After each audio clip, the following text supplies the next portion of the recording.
नहमदुहु व नुसल्ली अला रसूलिहिल करीम अम्मा बाद। मेरे मोहतरम बुजुर्गों, निकाह की मुबारक मजलिस अल्लाह होने वाले निकाह को बेहद व इंतहा कबूल फरमाए और जिन्होंने निकाह की निस्बत से यहाँ मजलिस के अंदर शिरकत की हैं, अल्लाह तबारक व तआला आप लोगों की शिरकत को भी कबूल फरमाए। बहुत बड़ी इबादत है, निकाह की मजलिस के अंदर बैठना भी बहुत बड़ी इबादत है। अगर नीयतों को हम ठीक कर लें कि मैं एक मोमिन मर्द और एक मोमिन औरत इनके ऐसे अमल के अंदर शिरकत कर रहा हूँ कि जिन्होंने निकाह के जरिए अपने ईमान को दुरुस्त कर लिया है और उन्होंने अपने ईमान की तकमील कर ली है, इतनी खाली नीयत दिल के अंदर बना दो तो ये बहुत बड़ा अमल बन जाता है। हम खासकर औलिया के बारे में यहाँ सुन रहे थे और औलिया का बाब चल रहा है। कोई भी आदमी वली उस वक्त तक नहीं बन सकता जब तक कि अल्लाह के हबीब की जिंदगी अपनी जिंदगी में शामिल न करे। आदमी नमाजों को छोड़कर वली नहीं बन सकता। आदमी अल्लाह के हबीब की जिंदगी से हट करके अगर जालिमों वाली जिंदगी अपनाए तो वो कभी वली नहीं बन सकता।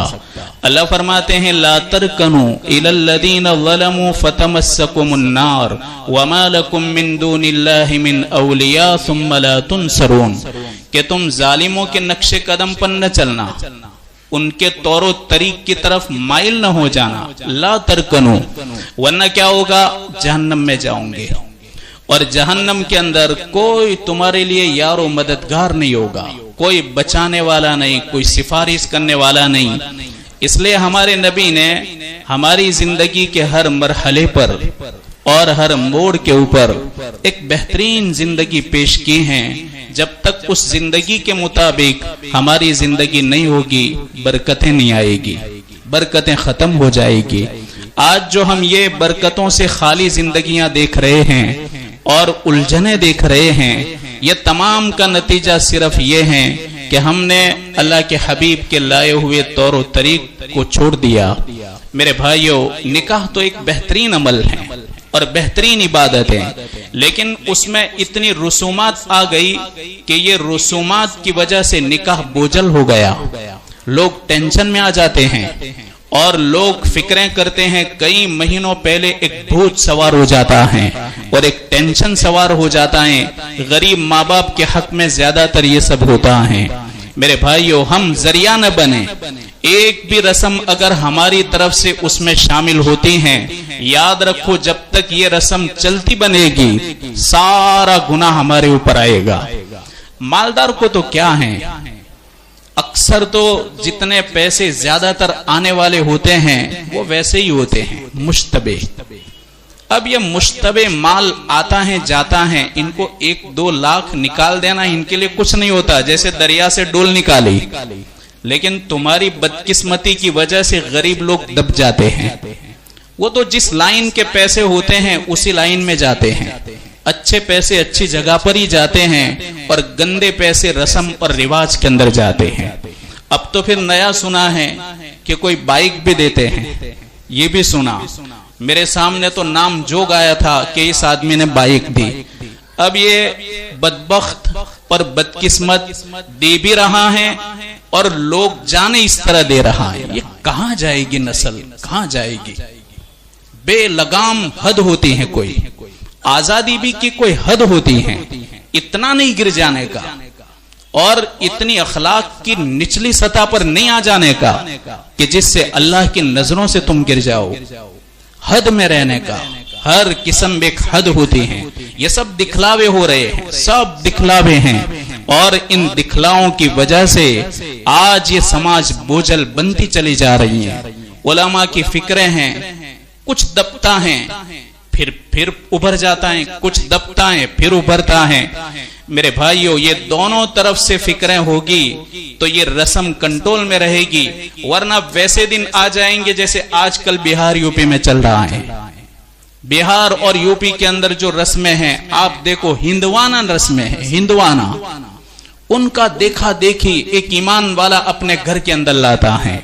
ऐसी कौम के साथ इनका मिलन होता है कि जिस कौम का कोई मजहब नहीं, जिस कौम के पास कोई शरीयत नहीं, और जिस कौम के पास कोई रहनी करनी और उसका कोई तरीका नहीं, उन लोगों की रस्में देखते हैं और वही रस्में हमारे अंदर आती हैं।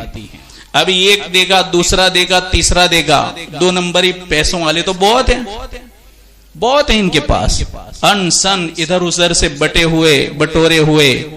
अब ये तो एक देगा तो दूसरा डिब्बा खड़ा होगा, फिर तीसरा डिब्बा खड़ा होगा, और इस तरह से एक रस्म बनती है। एक रस्म को मिटाने के लिए सदियां गुजर जाती हैं और उसको वजूद देने के लिए सिर्फ 2 मिनट का काम होता है। मेरे भाइयों, किसी भी चीज को बिगाड़ना आसान है, बनाना मुश्किल होता है। आप किसी भी चीज के ऊपर मेहनत करो, टाइम लगेगा, पैसे लगेंगे, कुर्बानी लगेगी, लेकिन उसको खत्म करने के लिए चंद मिनटों का काम होता है जो बहुत आसान होता है। अंधेरा होता है, अंधेरा वहां रोशनी करना मुश्किल होता है, लेकिन रोशनी से अंधेरा करना बहुत आसान होता है। और जहालत होती है, जहालत के परतव के अंदर जहालत का गहरा अंधेरा हो, उसमें इल्म जलाना मुश्किल होता है, पर इल्म से जहालत आसानी से पैदा हो जाती है। इसलिए मेरे भाइयों, हम थोड़े होश से काम लें, बहकावे में ना आ जाएं, और एक का देख करके मैं भी दूं ताकि उसको तो पता चले मैंने ये दिया, फिर तीसरा खड़ा होता है, इन दोनों ने ये दिया तो मैं तीसरा ये दूं। इस तरीके से न जाने अब ये कहां जाकर के सब सिलसिला खत्म होगा। मेरे भाइयों, अल्लामा अहमद अली लाहौरी रहमतुल्लाह अलैह कितना बड़ा महान इमाम तफसीर जिनको कहा गया, और जिनको शेख तफसीर कहा गया, और ये ऐसा आदमी कि जिस कब्रिस्तान के अंदर दफन हुआ, अल्लाह ताला ने उन कब्रिस्तान वालों की सबकी मग़फ़िरत कर दी। जिस वक्त इमाम तफसीर अल्लामा अहमद अली लाहौरी को दफन किया गया, तो आपकी कब्र की मिट्टी से वैसी ही खुशबू आती थी जो एक जमाने में अमीरुल मुमिनीन फिल हदीस इमाम बुखारी रहमतुल्लाह अलैह की कब्र से और उनकी मिट्टी से खुशबू आती थी। एक जैसी खुशबू, एक जैसी। कुछ दिनों के बाद इनके शागिर्द ने अपने उस्ताद को देखा, कहा हजरत आपके साथ अल्लाह ने क्या मामला किया? कहा बहुत मजा आया। कहा क्या हुआ? कहा अल्लाह के दरबार में पेशी हुई, अल्लाह ताला ने पूछा कि तू ज्यादा रोता था, डरता था? कहा मुझे तो आज भी डर लगता है। अल्लाह ने फरमाया कि अहमद अली, हमने आपकी मग़फ़िरत तो पहले ही कर दी थी, लेकिन जिस कब्रिस्तान में तू सोया है सारे मुर्दों की हमने मग़फ़िरत कर दी। ऐसे नेक वली थे मेरे भाइयों। ये दौरे हदीस में पढ़ते थे, सिख खानदान से आते हैं, इनका पूरा परिवार सिख था। किनके पास पढ़ रहे थे? शेखुल इस्लाम वल मुस्लिमीन के पास, बुखारी शरीफ। फरमाते हैं कि एक आदमी आया जिस वक्त हमारा सबक चल रहा था बुखारी शरीफ का, वो हमारे उस्ताद के पास आकर के बैठ गया और हर एक बच्चे को देखने लगा। हम तो यूं ही समझे कि हर वक्त कोई ना कोई मेहमान आता है हजरत के पास दीदार के लिए, जियारत के लिए, मुलाकात के लिए, और कभी तो आता है आपसे सलाम मशवरा करने के लिए। इसी तरीके से ये आदमी भी आया होगा। काफी देर वो हमको देखता रहा। अल्लामा अहमद अली फरमाते हैं मैं यंग था, मेरे साथी भी यंग थे, पता नहीं मेरी तरफ वो बार बार देख रहे थे। अब मैं तो यही समझता रहा कि ये मेहमान ही है। जब सबक खत्म हो गया तो मेरे उस्ताद से कहा कि हजरत मैं अपनी बेटी के लिए कोई रिश्ता ढूंढने आया हूं। कहा आप क्या समझे कि शायद यहां गांव में आए होंगे? कहा देख लिया। कहा कि आप ही की क्लास में बैठा हुआ हूं, इस बच्चे पर मेरी नजर जम रही है। और वो कौन थे? अल्लामा अहमद अली लाहौरी। कहा कि हजरत ये बच्चा अगर मान जाए तो अपनी बेटी का हाथ उसके हाथ में थमा दूं। कहा कि ये तो सिख खानदान से आ रहा है ये लड़का, अब पता नहीं उसके माँ बाप हैं, भाई हैं, बहन क्या है इनका निजाम, वो तो हमें मालूम नहीं है। हजरत फरमाते इसके बाद छुट्टी हो गई, मुझको बुलाया। बुला करके उस्ताद ने कहा कि बेटा वो जो आए थे हाजी साहब, वो अपनी बेटी का रिश्ता ढूंढने आए हैं, तो तैयार हैं? कहा हजरत मेरा कोई घर नहीं, दर नहीं, जो कुछ है ये क्लास है, जो कुछ है आप हैं, कुछ मेरे पास तो नहीं है और मेरा कोई इरादा भी नहीं है। तो वो उन्होंने बुला करके कहा कि वो अभी उसका इरादा नहीं। कहा नहीं हजरत ये होकर रहेगा। इस बच्चे पर अब वो भी कैसा अल्लाह का नेक बंदा होगा, इसे क्या मालूम था कि ये फरागत के बाद इमाम तफसीर बनने वाला है और ये कुतुबुल अक्ताब वलियों का वली बनने वाला है और शेखों का शेख बनने वाला है। इन्हें क्या पता था? कहा कि नहीं हजरत इसी लड़के से निकाह होगा। कहा ठीक है मैं उसको समझा देता हूं। अल्लामा अहमद अली लाहौरी फरमाते हैं कि मुझे जब उस्ताद ने बुलाया, कहा कि बेटा निकाह होगा।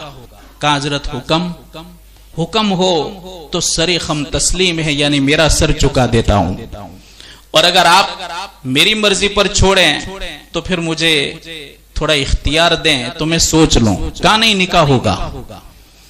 अल्लामा अहमद अली फरमाते मेरे पास सिर्फ एक जोड़ी थी कपड़े की जो मैंने पहनी हुई थी, मैंने 2 दिन पहले पहनी थी।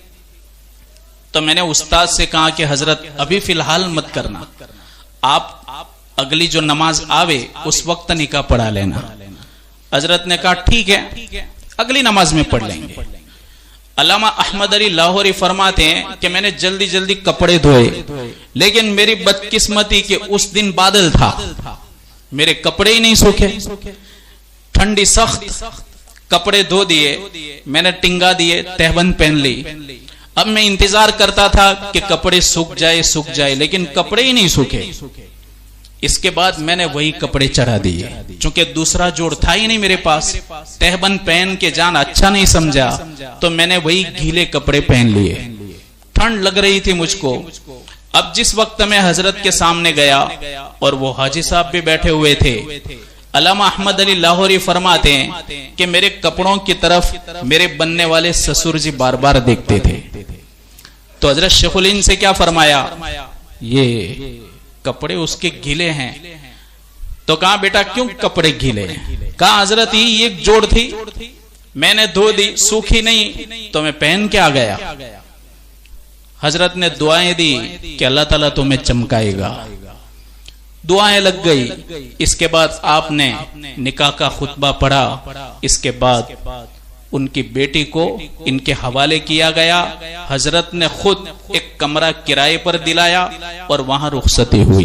कुछ था ही नहीं, चारपाई भी नहीं थी, बिस्तर भी नहीं था। वो तो सोने वाले थे, एक उनके पास वैसी पुरानी गोदड़ी थी, उसको बिछाकर वो सो जाते थे। जब ये लड़की अपने बाप के घर गई, पूछा बेटा कैसा रहा लड़का? कहा जबरदस्त लड़का आपने मेरे लिए, मैंने ऐसा जाहिद और मुतवक्किल बिल्ला आज तक आदमी नहीं देखा। कहां पर उसके घर तो कुछ नहीं है? कहां बिल्कुल, आज तक आपने जन्नतें सुनाई थी, जन्नत तो जन्नत है, पर मैंने दुनिया के अंदर जन्नत देखी और वो उसका घर देखा तो कुछ था ही नहीं, लेकिन फिर भी उसको जन्नत समझा। ये तरबियत थी बेटी की और ये तरबियत थी लड़के की। हजरत ने आपकी तरबियत की थी। अल्लाह तबारक व तआला ने इन दोनों के तवस्सुस से 40 औलिया पैदा किए। मेरे भाइयों, जो जिंदगी अल्लाह के हबीब के नक्शे कदम पर चलती हैं, मजे ही मजे होते हैं और जर्रा बराबर उसमें गंदगी पैदा हो जाती हैं, अल्लाह ताला पूरा मामले को बिगाड़ देता है। आप देखो ना, छोटी छोटी बच्चियां तलाक वाली हैं और 5 महीने हुए, 6 महीने हुए और अभी से झगड़ा। न लड़का समझता है न लड़की समझती है, दोनों में से किसी में भी समझदारी नहीं। न माँ बाप टैकल कर रहे हैं, न इनका कोई मुरब्बी है जो तरबियत करे, न लड़की का मुरब्बी है न लड़के का मुरब्बी है। ये सब एक आजाद तरह चल रहा है, आजादाना निजाम चल रहा है। पता नहीं ये आजादी समाज को कहां और किस तरफ ले जा रही है और कौन से मोड़ के ऊपर ले जा रही है, पता नहीं चलता। तो ये सारे खराफात जब फैल जाते हैं मेरे भाइयों, वहां उस कौम के अंदर जिना फैलता है।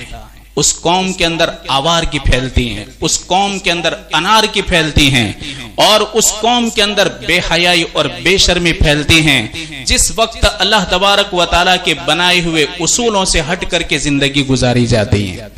ये हमारे औलिया हैं मेरे भाइयों। रत्ती बराबर अल्लाह को नाराज करके और लोगों को राजी करके हम अपना काम नहीं कर सकते। हम चाहे लाख मखलूक को राजी कर लें, लेकिन एक अल्लाह नाराज है और उसका हबीब नाराज है तो मेरे भाइयों पूरा काम बिगड़ जाता है।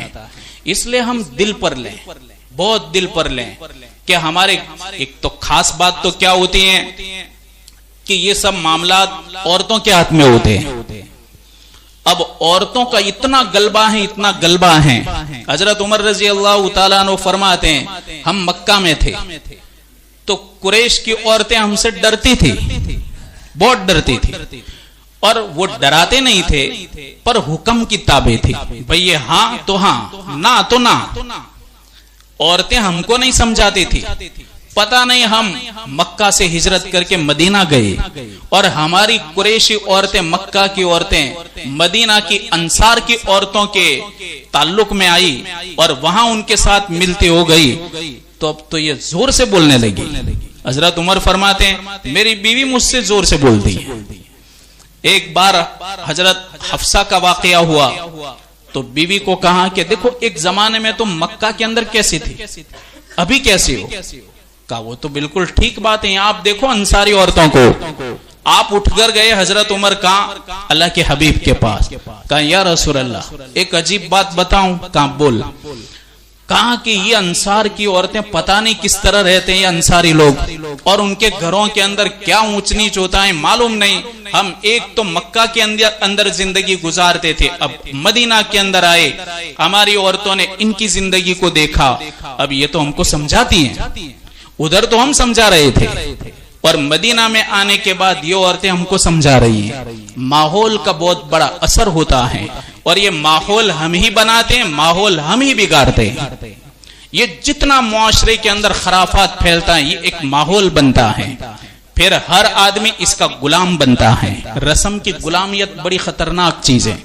एक आदमी इंसान का गुलाम हो तो आजाद हो सकता है, बड़े बड़े मुल्क आजाद हो गए, भारत आजाद हो गया गुलामियत से, लेकिन जो कौम रस्मों की गुलाम बनती हैं इन्हें कोई आजाद नहीं कर सकता। और ये गुलामियत इतनी खतरनाक होती है कि इंसानों को बोझल बना देती है। तो मेरे भाइयों खास हम तवज्जो दे, खाली सुनने तक महदूद न रखें। अल्लाह तबारक व तआला हरियाली पैदा करेगा, नस्लों को आबाद करेगा, घरानों को आबाद करेगा, घरानों को जिंदा करेगा, और जितनी भी ऊंच नीच हम देख रहे हैं अल्लाह ताला खत्म कर देगा। अल्लाह कहने सुनने से ज्यादा अमल की तौफीक अता फरमाए।